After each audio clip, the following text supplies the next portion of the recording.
Helping YouTubers, உதவி YouTubers, help to helpless, help to poor people. இந்த உலகம் எங்கும் இருக்கின்ற திடீர் பணக்காரர்கள், அதாவது திடீர் பணக்காரர்கள் அப்படின்னு சொல்றதை விட அந்த திடீர் பணக்காரர்களோட தொழில் என்ன அப்படின்னா உதவி யூடியூபர்ஸ், ஹெல்பிங் யூடியூபர்ஸ் அப்படின்னு இருக்கின்ற இந்த உலகெங்கும் இருக்கிற 95% உதவி யூடியூபர்ஸோட பித்தலாட்டங்கள் தான். ஒரு பக்கம் அவங்க 3 வருஷத்துக்குள்ள கோடீஸ்வரங்கள், லைஃப்ல செட்டில். இன்னொரு பக்கம் வந்து பாத்தீங்கன்னா பல மோசடிகள், பித்தலாட்டங்கள், பண மோசடி, பெண் மோசடி அப்படின்னு எக்கச்சக்கமான விடயங்கள் தான் கடந்த 2.5 வருடங்களாக பல மக்கள், முக்கியமா புலம்பெயர்ந்த மக்கள் பேசிக்கொண்டிருக்காங்க. அதுல இந்த வருடம் கடந்த ஒரு 8 மாதங்களாக அதிபயங்கரமாவே இந்த மோசடிகள் இடம்பெறதுனால மக்களோட குரலும் அதிபயங்கரமா ஒழித்து கொண்டிருக்கு. ஸோ இன்று வந்து பார்க்க போற விடயம் சத்தியமா பல புலம்பெயர்ந்த உறவுகளை கவலைப்பட வச்சிருக்கு, சரியா? அதுலயும் முக்கியமா இந்த உதவி யூடியூபர்ஸால தமிழ்நாட்டு தமிழர்கள், மலேசிய தமிழர்கள், சிங்கப்பூர் தமிழர்கள், அப்படி தமிழன் எங்க பிறந்த தமிழன் பாதிக்கப்பட்டிருந்தாலும் அதிகமாக பாதிக்கப்பட்டது வந்து ஜாழ்ப்பாணம் புலம்பெயர்ந்த உறவுகள். ஜாழ்ப்பாணத்தில் பிறந்து இப்போ வெளிநாடுகளில் இருக்கிற உறவுகள் தான். ஒன்று பணத்தை கொடுத்து ஏமாந்துருக்காங்க, இன்னொன்று வந்து பெண்கள், பெண் பிள்ளைகள்.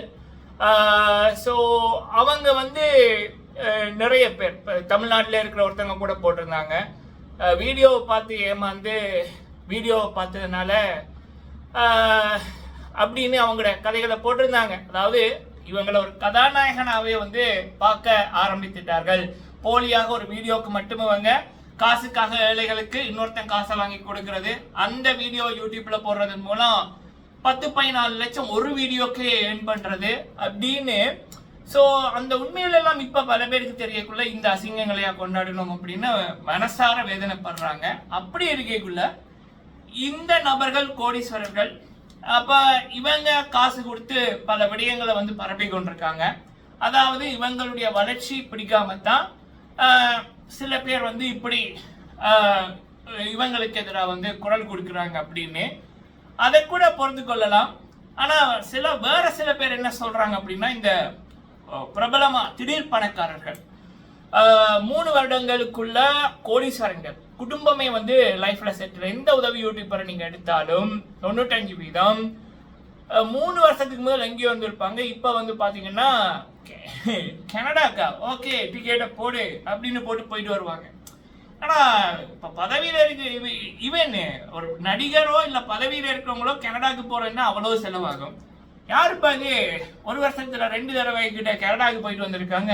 என்ன பண்ணார் அப்படின்னு பார்த்தா, அண்ணன் ஒரு 3.5 வருஷத்துக்கு முதல் உதவி யூடியூபர் அப்படின்னு பண்ணி வந்திருப்பாரு, சரியா? நடுவில் நிப்பாட்டி இருப்பாரு. இன்னொரு பக்கம் வந்து பாத்தீங்கன்னா சில பேருக்கு அப்பாவுக்கு ஆப்ரேஷன் பண்ண காசு இல்ல, கண்ணு தெரியாம போயிட்டு மகனுக்கு ஆப்ரேஷன் பண்ண காசு இல்லை அப்படின்னு சொல்லியிருப்பானுங்க.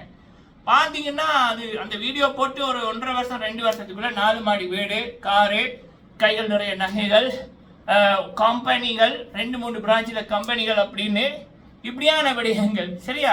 ஸோ அப்போ அந்த ஹெல்பிங் யூடியூபர்ஸ் அப்படின்னாலே எக்கச்சக்கமான பித்தலாட்டங்கள். 95% பேர், அது எந்த மொழி பேசுகிறவனா இருந்தாலும் ஹெல்பிங் யூடியூபர்ன்ற ஃபீல்டில் இருக்கவன் அவனோட ஹிஸ்டரியை கிளற ஆரம்பிச்சா ரொம்ப அசிங்கமாக இருக்கும். 95% நபர்கள் இந்த உலகத்தில் இருக்க ஹெல்பிங் யூடியூபர்ஸில். அப்போ இந்த நபர்கள் வந்து இப்போ டிஃபெண்ட் பண்ணுறதுக்கு ஒரு விடயம் சொல்கிறாங்க என்னன்னா, என்ன பொறுத்த வரைக்கும் மனித ஜாதி அப்படின்றது ஒண்ணுதான், சரிங்களா? மனித ஜாதி அப்படின்றதான். ஸோ இவங்க வந்து என்னன்னா, இவன் நம்மட ஆள் இல்ல, இவன் எப்படி பணக்காரன் ஆகலாம், அதனாலதான் இவனுங்க வந்து இப்படி மனசாட்சி இல்லாம மிருகத்தனமா வந்து பண்ணி கொண்டிருக்காங்க அப்படின்றதுல ஒரு கூட்டம் வந்து இப்ப பரப்பி கொண்டிருக்கு. எப்பப்ப இந்த உதவி யூடியூபர்ஸோட அசிங்கங்கள் வெளியில வந்து மக்கள் அதை தட்டி கேட்கிறாங்களோ இல்ல சமூகம் தட்டி கேட்குதோ, அப்போ ஒரு இவங்களை காப்பாத்துறதுக்கு வந்து ஒரு கூட்டம், அது இவங்களே செட் பண்ணி வச்சிருப்பாங்க. இல்ல இவங்களை போல சில கூட்டங்கள் இருக்கும். அந்த கூட்டம் என்ன சொல்லும்னா, இவன் வந்து இவங்களோட ஆள் இல்ல, இந்த ஜாதி தான், அதனாலதான் இவங்க வந்து இப்படி பண்றாங்க அப்படின்னு. இப்ப அதனால வந்து பாத்தீங்கன்னா கனடால இருக்கிற அச்சுவேலி, சுன்னாகம், இங்க இருக்கிற சகோதரிகள்கிட்ட வந்து சில கூட்டங்கள் வந்து நீ வந்து இப்படி பாக்குற, அவன் வந்து கீழே இருக்கிறபடியாத்தான் கீழ் இது அப்படின்றபடியாத்தான் கீழே இருக்கவங்க மேல வரக்கூடாதா, அதுக்காகத்தான் நீ வந்து இப்படி அவனை பத்தி சொல்லி கொண்டிருக்க, அவங்கள பத்தி சொல்லி கொண்டிருக்க, அப்ப இவங்கெல்லாம் முன்னுக்கு வரக்கூடாதா அப்படின்ற இதுல மன உளைச்சல் அந்த பெண்ணுக்கு சகோதரிக்கு மன உளைச்சலை கொடுத்துருக்கு. ஸோ அப்ப இந்த விடயம் வந்து இப்ப சில குரூப்ல பார்க்கக்குள்ள சில பேர் நம்ம ஸ்கிரீன்ஷாட்ல அனுப்பியிருந்தாங்க, அந்த குரூப்ல எல்லாம் போட்டிருந்தாங்க. சரி, அப்ப இது கண்டிப்பா பேசப்பட வேண்டிய விடயம் அப்படின்ற ரீதியில இந்த விடயத்தை பேசலாம். அதே நேரத்தில் வேற சில சகோதரிகள், தமிழ்நாட்டு சகோதரிகளா இருக்கட்டும், இலங்கை யாழ்ப்பாண சகோதரிகளா இருக்கட்டும், மலேசிய சகோதரிகளா இருக்கட்டும், அவங்க இதே விடயத்தை பத்தி பல வருடங்களாக சொல்லிக் கொண்டிருக்கின்ற விடயம். சரிங்களா, இந்த விடயத்தை வந்து பார்க்கலாம். அடுத்தது வந்து முக்கியமா யாழ்ப்பாண யூடியூபர்ஸ் மீது ஒரு குற்றச்சாட்டு ஒன்று வைக்கப்பட்டது, ஃபேமஸான குற்றச்சாட்டு. தென்னை மரத்தில் ஏறி தமன்னாவை பார்த்தாங்க, அதை வந்து யாழ்ப்பாண யூடியூபர்ஸ் வந்து விழுந்து போய் வந்து கவர் பண்ணாங்க, சில பேர் மட்டும் அந்த பக்கம் போகல அப்படின்னு அந்த போனவர்களை எல்லாம் வந்து குறை கூறின கூட்டம் ஒன்று இருந்தது. அதாவது சினிமா நடிகர்களை கொண்டாடுற கூட்டம், இது வந்து சாபக்கேடு அப்படின்ற ரீதியில. ஸோ அப்ப அப்படி சொன்ன வாய்கள் வந்து இப்ப வேற சில பேர் பண்ற விடயங்களை கொண்டாடுறாங்க. சரிங்களா, கூத்தாடிகளை பார்க்க போறது தப்பா, ஆனா சில பேர் கூத்தாடிகளா மாறுறது வந்து பரவாயில்லையா. சரிங்களா, ஸோ அப்ப இந்த விடயமும் இந்த வீடியோல பார்க்கலாம். பேசக்குள்ள உங்களுக்கு புரியும். நீங்க போடுற லைக்கு பல பேருக்கு இந்த வீடியோவை கொண்டு போய் சேர்க்க உதவும். முடிந்தா லைக் பண்ணுங்க, ஷேர் பண்ணுங்க. உங்களுடைய கேள்விகள் கருத்துக்கள் இருந்துச்சுன்னா கேளுங்க, சொல்லுங்க. ரெண்டும் பண்ணாட்டியும் பரவாயில்ல. நீங்க இருக்கிற இடங்கள்ல தயவு செய்து இதை பற்றி பேசுங்க. ஒருத்தன் நேர்மையா எக்ஸாமுக்கு படிக்கிறான், இன்னொருத்தன் வந்து படிக்கவே இல்லை, எக்ஸாமுக்கு போய் அப்படியே இந்த பிட்டு அடிச்சு அவன் வந்து நல்லா ஸ்கோர் பண்ணி போறான். அப்ப உண்மையா நேர்மையா பல தியாகங்களை பண்ணி படித்தவனை விட இந்த பிட்டு அடிச்சு பாஸ் பண்ணவன், அவன் பாஸ் பண்ணி அவனை விட நல்ல ஒரு பதவியில போவைக்குள்ள அந்த நல்லா படிச்ச மாணவனுக்கு எப்படி இருக்கும்? இல்ல அந்த நல்லா படிச்ச இந்த கதையை கேட்கிற மனுஷனா இருக்கிற உங்களுக்கு எப்படி இருக்கும்? உங்களோட லைஃப்ல எப்படி நடந்தாலோ இல்ல உங்களோட பிள்ளைகளுக்கு எப்படி நடந்தாலும் நீங்க வந்து அக்செப்ட் பண்ணுவீங்களா? இல்ல. அதே மாதிரிதான் இந்த உதவி யூடியூபர்ஸோட வளர்ச்சி என்பது கண்டிப்பா யூடியூப் அப்படின்றது தொழில். சரியா, அப்ப அந்த தொழில் நம்ம செய்யற உழைப்புக்கு தான் காசு. நம்ம வந்து பேசுறோம், குக் பண்றோம், வ்ளாக் பண்றோம், அதுக்கு காசு. ஆனா இன்னொருத்தனை கொண்டு வந்து வச்சு போட்டு, இன்னொருத்தங்களோட கவலைகள் அதுகள் அப்படின்னு கொண்டு வந்து வச்சு போட்டு, அது 1 மணித்தியால வீடியோ, 1.5 மணித்தியால வீடியோ, 50 நிமிஷம் வீடியோல ஃபுல்லா அவங்கள மட்டும் வச்சுட்டு அதுக்கு ஒரு வீடியோ, குடும்பத்தை இன்ட்ரோடக்ஸ் பண்ண என்ன பிரச்சனைன்னு காமிக்க ஒரு வீடியோ, அதுக்கப்புறம் தொடர்ந்து அந்த வீட்டை போறது, அது அப்படியே ஒரு வீடியோ, யாராவது காசு அனுப்புனா அந்த காசை கொடுக்க போறது, அந்த காசை என்ன பண்ணீங்க அப்படின்னு கேட்க போறதுன்னு ஒரு குடும்பத்தை வச்சு மட்டுமே வந்து பாத்தீங்கன்னா ஒரு 10-15 வீடியோ குறைஞ்சது. ஒரு வீடியோக்கு 1 மணித்தியால வீடியோ நைட்டு 12 மணிக்கு போட்டு காலையில் 9 மணிக்குள்ளேயே 10-12 லட்சத்தை தாண்டி இருக்கு ஒரு வீடியோக்கு. ஆனா அந்த குடும்பத்துக்கு உதவித்தொகை கொடுக்க போனதே என்னமோ 1 லட்சமோ 2 லட்சமோ இருக்கும். அப்படியா இல்லைன்னா 40-50 லட்சமா கூட இருக்கலாம். ஆனா அந்த குடும்பத்தை வச்சு இவங்க சம்பாதிச்சது, உதாரணத்துக்கு ஒரு குடும்பத்துக்கு ஒரு 50 லட்சம் வெளிநாட்டு கண்டென்ட் வாங்கி கொடுக்க இவங்க போறாங்கன்னா 10-15 வீடியோக்கள் எடுப்பானுங்க, இல்லைன்னா 7-8 வீடியோக்களாக எடுப்பானுங்க. அப்ப இவன் இன்னொருத்தண்ட காசை கொடுக்குற அந்த பெருமதியை விட இவன் அந்த குடும்பத்தை வச்சு உழைக்கிறது வந்து ட்ரிபிள் மடங்கா இருக்கும். சரியா, அப்ப இது கண்டிப்பா அக்செப்ட் பண்ண முடியாதுடாப்பா. நேர்மையா இருக்கிறவங்களால முடியாது. இப்போ ஒரு டீச்சர், இல்ல ஒரு இன்ஜினியர், இல்ல ஒரு டாக்டர் 100% அவங்களோட எஃபர்ட்டை போட்டு பல தியாகங்களை பண்றாங்க. ஃபேமிலியோட டைம் ஸ்பெண்ட் பண்ண முடியல, ஹார்ட் ஒர்க் பண்றாங்க. அப்ப அப்படி பண்ணைக்குள்ள இன்னொருத்தங்க அதெல்லாம் பண்ணாம இன்னொருத்தங்களை வச்சு பண்ணி போட்டு அவங்க ஒரு ப்ரொமோஷன் கிடைச்சாலோ இல்ல அதிகமா சம்பாதிச்சாலோ மனுஷனா இருக்கிறவன், நேர்மையா இருக்கிறவனுக்கு கோபம் வரும். அந்த கோபம் பேச வைக்கும், கடவுளையே கேள்வி கேட்க வைக்கும். சரியா, இது இது இது இது வந்து சிலருக்கு புரியல அப்படின்னா கண்டிப்பா அந்த நபர்கள் வந்து உழைப்பாளிகளா இருக்க முடியாது, அது மனிதர்களாவே இருக்க முடியாது. இப்ப திடீர் பணக்காரர்கள் எல்லாம் அடுத்தவங்களை வச்சுதான் அவங்க இந்த வாழ்க்கை, அடுத்தவங்களோட கஷ்டம், அடுத்தவங்களோட கண்ணீர், அது நடுவுல நிறைய பித்தலாட்டங்கள், சிம்மு தொலைஞ்சு போட்டு, போனு தொலைஞ்சு போட்டு, வேனுக்குள்ள காருக்குள்ள வந்து கதற வேண்டியது. இவனுங்களை நம்பி ஒரு கூட்டம் பார்க்குமா, புருஷனும் பொண்டாட்டியுமா சேர்ந்து ஏமாத்த வேண்டியது அப்படின்னு குடும்பங்களே ஏமாத்துது. சரியா? அப்ப இது எப்படிப்ப மனுஷனா இருக்கிறவனால அக்செப்ட் பண்ண முடியும், பொறுத்து கொள்ள முடியும்? நேர்மையா ஒருத்தன் வந்து அவ்வளவு தூரம் முளைக்கிறான் ஒரு தொழில, அது யூடியூபரா இருக்கட்டும், வேற என்ன தொழிலா இருக்கட்டும், அதே தொழில இருக்கிறவன் இப்படி பித்தலாட்டம் பண்ணி இப்போ இப்படி வரைக்குள்ள மனுஷனா இருக்கிறவன் கேள்வி வைப்பான். இது வந்து சமுதாயத்துக்கு ஒரு சீர்கேடு, சமுதாய சீர்கேடு, கலாச்சார சீர்கேடு. அப்ப இத வந்து சில கூட்டம் சப்போர்ட் பண்ணது, இது வந்து பிளஸ்ஸிங் அப்படின்றது. அப்ப என்ன எல்லாரையுமே வந்து இப்படி பண்ண சொல்றாங்களா? பணத்தை கொள்ளையடி, வெளிநாட்டு பணக்காரிகளை ஏமாத்து, பெத்த தாய்களை கண்டுக்கார, யார்கிட்ட காசு இருக்கோ அவங்கள அம்மா அப்பான்னு சொல்லி கொண்டாடு, நடி, ஏழைகளை வச்சு வீடியோ போடு, எவனோ தர்ற ஒரு 26 ரூபா காசு இல்ல 1 லட்சம் 50 லட்சத்தை கொடு, அந்த ஏழைகளை வச்சு யூடியூப்ல வந்து 10-14 லட்சம் ஒரு வீடியோக்கு ஏர்ன் பண்ணு. அப்ப 10 வீடியோ கணக்கு எங்கேயோ போகுது. சோ அப்ப அப்படி வா, நீ பித்தலாட்டம் பண்ணி வா அப்படின்னு சில பேர் சொல்றாங்க. ரொம்ப கவலையா இருக்கு மக்களே, சில கூட்டங்களை நினைக்கக்குள்ள. 1 செகண்ட் மணிகர மக்களை, முக்கியமான ஒரு கால் ஒன்று, அதுதான் புஷ் பண்ணான். சரி, ஓகே. இந்த வீடியோல ஃபர்ஸ்ட் வந்து அப்ப இப்படியான நபர்களை, அதாவது இப்படி குறுக்கு வழியில போய் லைஃப்ல செட்டில் ஆயிட்டோம், அப்படி செட்டில் ஆனது கூட பரவாயில்ல, நீ இருக்கிற தெரியாம நீ இருந்துக்கோ. ஆனா இவங்க பண்ற ஆடம்பர வாழ்க்கையால அடுத்த ஜெனரேஷன், ஏன் இப்ப இருக்கிற ஜெனரேஷன், இதற்கு முன்னுக்கு இருக்கிற ஜெனரேஷனை வந்து நம்ம தப்பு பண்ணிட்டோமா? நம்மளும் வந்து கல்யாணமானாலும் பரவாயில்ல, கல்யாணமானதை மறைச்சி போட்டு வெளிநாட்டு பொம்பளைகளுக்கு வந்து லைன் போட்டிருக்கணும். புருஷனும் பொண்டாட்டியுமா சேர்ந்து, நானும் பொண்டாட்டியும் சேர்ந்து ஏமாத்தணும். சிம்மு தொலைஞ்சு போட்டு, போனு தொலைஞ்சு போட்டு, ஒருத்தட்ட காசை வாங்கி போட்டு 4 மாசமா காசை கொடுக்காம, காசை கேட்டா சிம்மு தொலைஞ்சு போட்டு அப்படின்னு வந்து நம்ம நடிக்கணும், அதை வட்டிக்கு விடுவோம், பேங்க்ல போடுவோம் அப்படின்னு பண்ணணும். சோ அப்படின்னு எல்லாரையுமே கெடுக்குது இவங்களோட ஆடம்பர வாழ்க்கைகள், இவங்களோட அந்த ஷோ அப் அப்படின்னுவாங்கல்ல, இது எல்லாமே தப்பான ஒரு உதாரணம். இதை பார்த்துட்டு அடுத்த தலைமுறை என்ன பண்ணுதுன்னா, ஓகே நான் 3 வருஷத்துல கோடீஸ்வரன் ஆகணும்னா, ஓகே இப்படி வா கோடீஸ்வரன், ஏன்னா அதுக்கு தானே மரியாதை. அவன் எப்படி வந்தான்ன்றது முக்கியம் இல்ல, வந்துட்டான் கோடீஸ்வரன் அப்படின்னு போட்டு அதை கொண்டாடுறதுக்கு ஒரு கூட்டம். இது பிளஸிங்கா? அப்பாடே, கடவுள் சொன்னதே நீ கொடுக்கிற காசு வழக்கை கொடுப்பது இடக்கைக்கு தெரியாம பண்ணுங்க. இங்க அதை வச்சு உழைக்கிற ஒரு கூட்டம், வாய திறந்தா போய் பெண் பாவம் அப்படின்னு எக்கச்சக்கம், பண மோசடி, பெண் பாவங்கள் அப்படின்னு எக்கச்சக்கம், வெளிநாட்டு பிஆருக்காக கண்ட வேலைகள், இதெல்லாம் பிளஸிங்கா? எப்பா சாமி.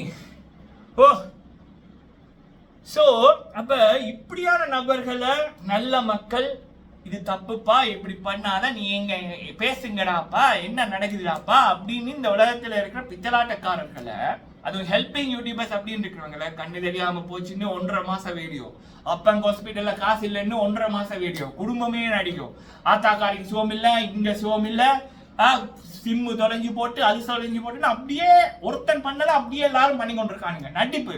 ஹாஸ்பிட்டலுக்கு போய் அடிபட்டு கிடக்க மாட்டான், யூடியூப்ல வந்து கட்டு போட்டுட்டு தாய்க்காரி அண்ணங்காரன் இவன் வந்து பெட்டுல கிடப்பான். வெளிநாட்டுக்கு போயிட்டு ஊருக்கு போக காசு இல்ல அப்படின்னு போட்டு யூடியூப்ல பொய்யா கேட்கறது, அங்க பேங்க்ல வந்து லட்சக்கணக்கில் இருக்கும், கோடிக்கணக்கில் இருக்கு. சோ அப்ப இந்த பித்தலாட்டக்காரர்களை பத்தி மக்கள் பேசினா அவங்க வந்து வைத்தறிச்சல் படுறாங்க, பொறாமப்படுறாங்க. இதெல்லாத்தையும் விட கொடூரம் என்ன தெரியுமா?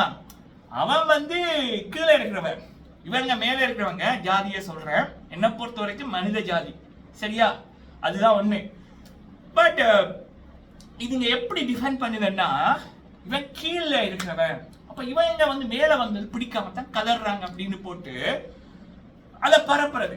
அப்ப சில பேர் அதை நம்பி போட்டு இப்படி பேசுறவங்க கிட்ட போய் கேட்கறது, உனக்கே இது நல்லா இருக்கா? நீ வந்து என்னத்தை பாக்குற? அவன் கீழே இருந்தவங்க இப்ப மேல வந்துட்டாங்கன்னா நீ இப்படி பண்றியே, நீ வந்து எதுக்கு அப்படின்ற மாதிரி வேலைத்தலங்கள்ல போய் பிரேக் டைம் கிடைக்கக்குள்ள ஃப்ரெண்டா இருக்கிறவங்களே கேட்கிறாங்க, என்ன விஷயம் பற்றி தெரியாம.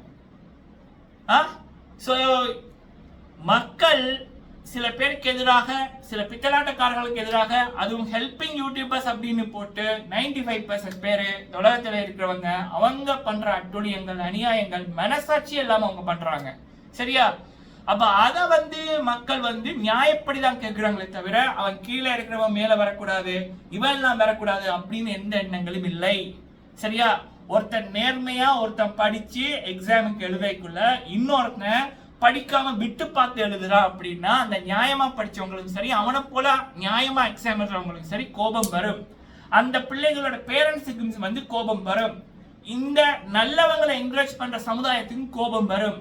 அப்ப அப்படிப்பட்ட நல்லவர்கள் அந்த பிட்டு அடிச்சவனை அதற்கு அனுமதி கொடுத்தவங்களை அதை பார்த்தும் கண்டுக்காம சில பேர் இருந்திருந்தா இவங்க என்ன பண்ணி கொண்டு இருந்தாங்க, இவங்க எல்லாம் கேட்கல அப்படின்னு கேள்விகளை கேட்பாங்க. அதே மாதிரிதான் இப்ப இந்த திடீர் பணக்காரர்களுக்கு எதிராக, இவங்களுடைய மோசடிகளுக்கு எதிராக அதுவும் பல பேர் பல விடயங்களை பேசியிருந்தாங்க. அப்ப மக்கள் குரல் கொடுக்குறாங்களே தவிர கீழே இருக்கிறவன் மேல வந்துட்டா வரக்கூடாது அப்படின்னு எதுவுமே இல்லை. அந்த மக்கள் நம்ம தமிழ் மக்கள் இல்ல. சரியா? அதுவும் புலம்பெயர்ந்த மக்கள், இப்படியான சில காவாலிகளுக்கு எதிராக குரல் கொடுக்கிற மக்கள், இதுகள் வந்து கீழே இருக்கிறதுன்றதுக்காக இல்ல, இதுகளோட செயல்கள் கீழ்த்தரமா இருக்கின்றதுக்காகத்தான் அந்த உறவுகள் குரல் கொடுக்கிறாங்க தவிர இதுகள் கற்ற கதை மாதிரி எல்லாம் இல்லை. சரியா? இது வந்து சில சகோதரிகள் சிங்க பெண்களாக சில காவாலி கூட்டம், பண மோசடி கூட்டத்துக்கு எதிராக யாழ்ப்பாணம் அச்சுவேரியை சேர்ந்த சகோதரி, இந்தியா திருச்சியை சேர்ந்த சகோதரி, வெளிநாட்டில் இருக்கிறவங்க, இவங்க எல்லாம் வந்து சுன்னாகம் இன்னொரு சகோதரி, இவங்க எல்லாம் வந்து வெளிநாட்டில் இருக்கிறவங்க குரலை கொடுக்கக்குள்ள சில கூட்டம் வந்து அவங்க வந்து இதுக்காகத்தான் இந்த ஜாதியை பார்த்து தான் இப்படி பண்றாங்கன்னு போட்டு பாருப்ப சில பேர் அதை நம்பிட்டு அவங்க கிட்ட கேள்விகளை கேட்க அவங்க எக்ஸ்பிளைன் பண்ணியிருக்காங்க. பட் அது அவங்கள பாதிச்சிருக்கு. அவங்க அந்த கருத்துக்களை சோசியல் மீடியால போட்டாங்க. அப்ப இது பல பேருக்கு தெரியணும் என்பதற்காக நானும் என்னுடைய சேனல்ல நான் இதை ஷேர் பண்ணிக்கிறேன். சத்தியமா வேதனையா இருக்கு மக்களே. சரிங்களா? இது ஒரு விடயம். ரெண்டாவது விடயம் வந்து நம்ம தமிழ் மக்கள், சரிங்களா, வந்தாரை வாழ வைக்கும் தமிழகம் அப்படின்றது மட்டுமில்ல, தமிழன் எங்க இருக்கானோ கண்டிப்பா அவன் வாழ வச்சிருக்கான். சரிங்களா? பொறாமன்றது எல்லாருக்கும் வரும், ஆனா உதவி செய்யாம அவன் போனது இல்லை. இது ஒரு தப்பான ஒரு இதை ஒன்று கிரியேட் பண்றாங்க. என்ன, தமிழன் வந்து முன்னேறாம இருக்க காரணம் பொறாமப்படுறதான் காரணம். அரே, அப்படி சொல்றவங்க யாருன்னு பாத்தீங்கன்னா அவங்க தான் தவறான நபர்களுக்கு சப்போர்ட் பண்ணி கொண்டிருப்பாங்க. அப்ப அந்த நபர் பண்றது தப்புன்னு சொன்னா இவன் பொறாமப்படுறானா அப்படின்றவங்களோட கதை தான் இருக்கே தவிர தமிழனுக்கு மட்டுமில்ல, யாரா இருந்தாலும் அவன் தூக்கி விட்டுருக்கான தவிர, சரியா, அவன் வந்து பொறாமப்பட்டு காலை வந்து வாரிவிடவில்லை. சரியா? சோ இதை வந்து நம்ம வந்து சொல்லிக்கிறோம். அதுல முக்கியமா புலம்பெயர்ந்த உறவுகள் பல பேரை தூக்கி விட்டுருக்கார்கள், அழிச்சு விட்டதில்லை. சரி, அடுத்தது வந்து யாழ்ப்பாண யூடியூபர்ஸ் வந்து இந்த தமன்னா அவர்கள் வரைக்குள்ள அந்த நிகழ்ச்சியில எல்லா யாழ்ப்பாண யூடியூபர்ஸ் மோஸ்ட்லி வந்து போய் ஷோவை கவர் பண்ணாங்க. அதில் யாழ்ப்பாண உறவுகள் இளைஞர்கள் தென்னை மரத்தில் ஏறி இருந்து பார்த்தார்கள், ஞாபகம் இருக்கா? அதை வந்து சில கூட்டம் வந்து அப்போ ஐ ஹாவ் அந்த இதெல்லாமே இருக்கு. இந்த கமெண்ட்ல சில பேரோட இதுகளுக்குல வந்து எங்க நாட்டு யூடியூபர்ஸ் இப்படி இல்லை, எங்கட ஆட்கள் எப்படி இல்லை, அவங்க இப்படி எல்லாம் வந்து இந்த கூத்தாடிகளுக்கு இம்பார்ட்டன்ட் கொடுக்க மாட்டாங்க, கூத்தாடிகளை போய் தேட மாட்டாங்க அப்படின்றதெல்லாம் சொல்லி கொண்டு இருந்தாங்க. ஆக்சுவலா ஒரு நாட்டுக்கு இன்னொரு நாட்டுக்கு கலைஞர்கள் வரைக்கும் அது ஒரு பெரிய நிகழ்ச்சியா இருக்கக்குள்ள யூடியூபர்ஸ் அப்படின்றது அவங்களோட ஒர்க், அவங்க டெய்லி கண்டென்ட்டுக்காக தேடிக்கொண்டிருப்பாங்க. அப்போ யாழ்ப்பாண யூடியூபர்ஸ் இப்போ எல்லாருமே அந்த யூடியூபர்ஸ் அப்போ அங்க போனவங்க இப்போ எல்லாருமே டாப்ல இருக்காங்க. அது அவங்களுடைய ஹார்ட் ஒர்க் அண்ட் டெடிகேஷன் தான் அவங்கள டாப்ல கொண்டு போனது. ஸோ அப்போ அவங்க அதை கவர் பண்ணாங்க, அது அவங்களோட ஜாப். ஆனா இவங்களுக்கு எதிராக சொன்ன அவர்கள், அதாவது கூத்தாடிகளை தேடி போயிட்டாங்க, கூத்தாடிகளை கவர் பண்றாங்க, ஐயோ அவமானமா இருக்கு அப்படின்னு அவங்க வந்து வேற சில பேர் சப்போர்ட் பண்ணுவாங்க. கூத்தாடிகள் தேடி போய் வீடியோ எடுத்தது தப்பா, ஆனா சில பேரோட நிகழ்வுகள்ல அவனுங்களே கூத்தாடிகளா பண்ணி கூத்தாடித்தனம் பண்ணி கொண்டிருக்காங்க, அதுலயுமே சம்மந்தம் இல்லாம பண்றாங்க. அந்த சொல்லுவாங்கல்ல, காசு மிஞ்சி போனா என்ன பண்றன்னு தெரியாம கண்டல எல்லாம் பண்ணுவாங்க அப்படின்னு. அப்படி இது வரைக்குமே நான் என்னோட வாழ்க்கையில நிறைய விசேஷங்களை பார்த்திருக்கேன். ஆனா அந்த சில காசு அதாவது உழைப்பால காசை வந்தவன் இப்படியெல்லாம் செலவு பண்ண மாட்டான். இந்த ஏமாத்தி பித்தலாட்டம் பண்ணி அப்படி வந்தவங்க எல்லாம் இப்படி பண்ணுவாங்க. சரிங்களா? அவங்களுக்கு ஊர்ல மரியாதை இருக்காது, நல்லவங்க சேர மாட்டாங்க, ஏன்னா இவங்களை பற்றி தெரிஞ்சிருக்கு. அப்ப தங்களுக்கு மவுசு இருக்கு அப்படின்றதுக்காக காசு கொடுத்து பல பேரை வர வச்சு சில விடயங்கள் பண்ணுவாங்க, பல பேர் பார்க்கணும் என்பதற்காக. சோ அப்ப அவங்களே கூத்தாடிகளா மாதிரி கூத்தாடித்தனம் பண்றாங்க.